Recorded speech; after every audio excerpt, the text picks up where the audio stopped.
Travels by Broomstick comes to you from South Wales, the land of the dragon. Oh, and sheep. We got lots of sheep. Welcome to all you good people out there in podcast land. So, let's get the broomstick out the garage, and off we go.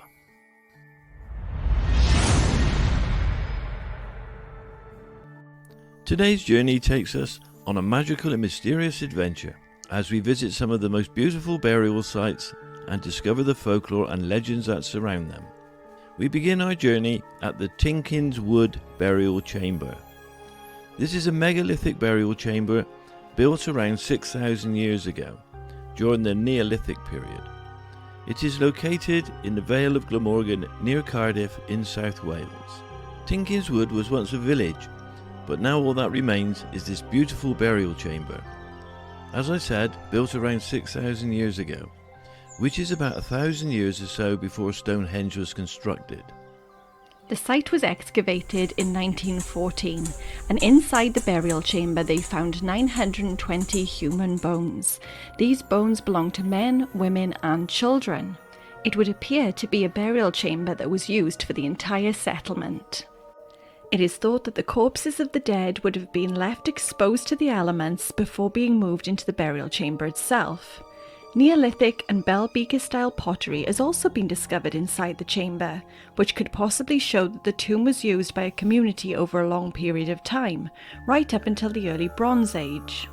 The structure itself is called a dolmen, which was the most common megalithic structure in Europe.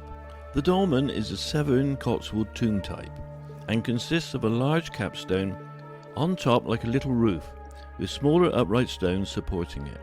The tomb is aligned east to west, with the entrance being in the east.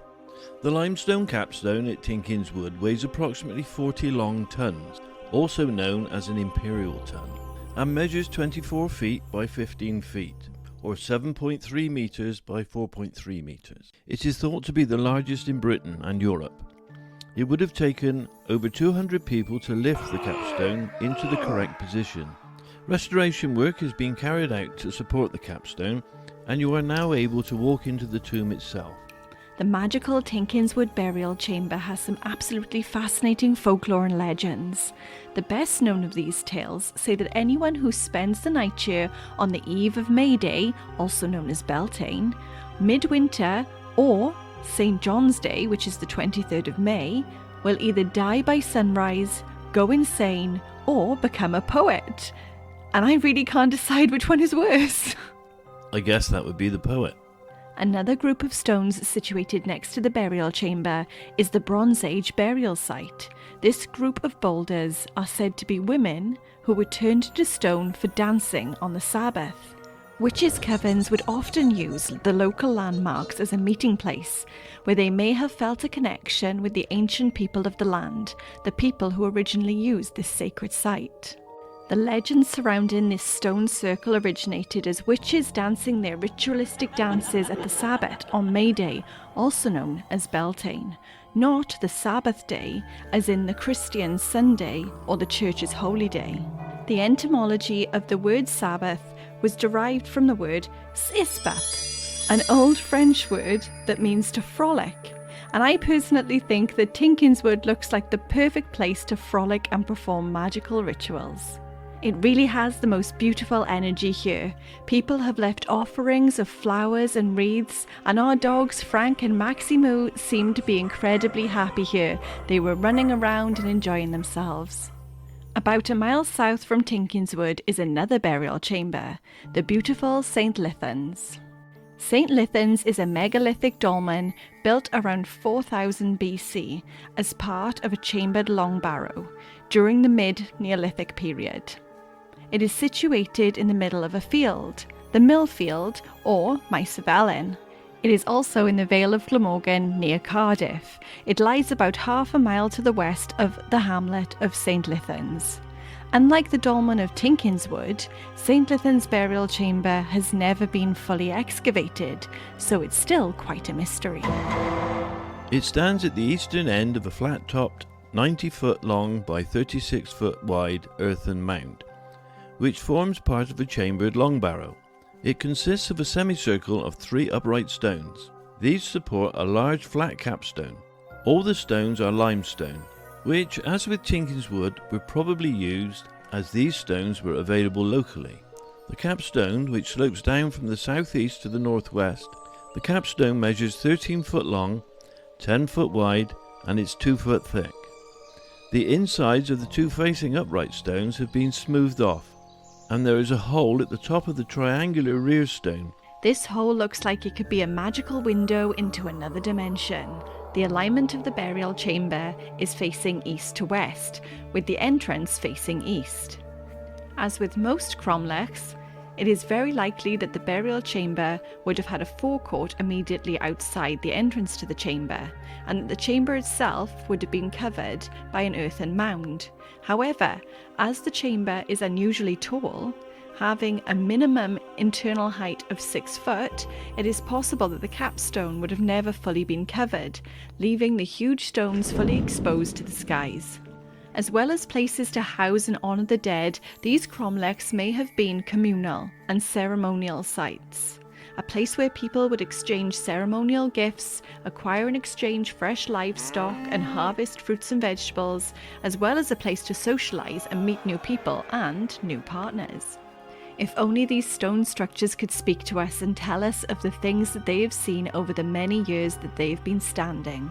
St Lythans Burial Chamber also has some very interesting folklore, and much like the stones from the Kingsmen's Stone Circle at the Rollright Stones, it is said that each Midsummer's Eve the capstone of the burial chamber spins around 3 times, and all of the stones go down to the nearby river to bathe.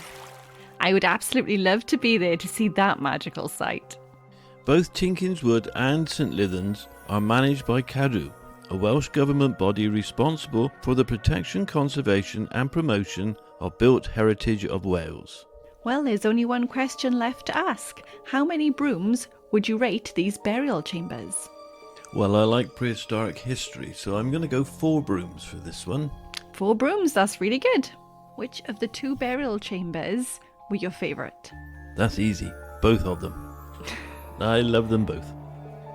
I liked Tinkinswood. That was my favourite. It had an amazing energy and it just felt so magical. That's because you like to frolic. I do indeed.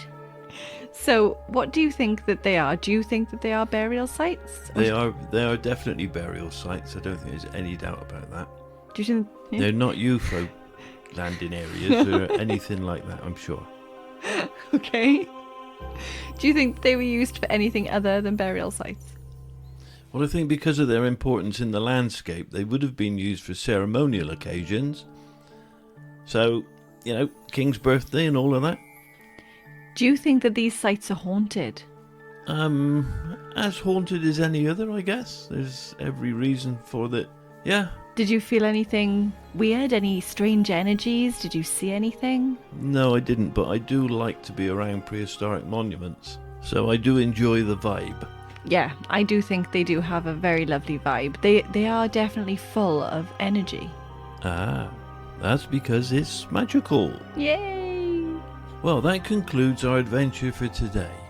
Thank you so much to everyone who has liked, subscribed and commented on our channel so far. We really appreciate it. Yes, thank you so much everybody. It does mean a lot to us.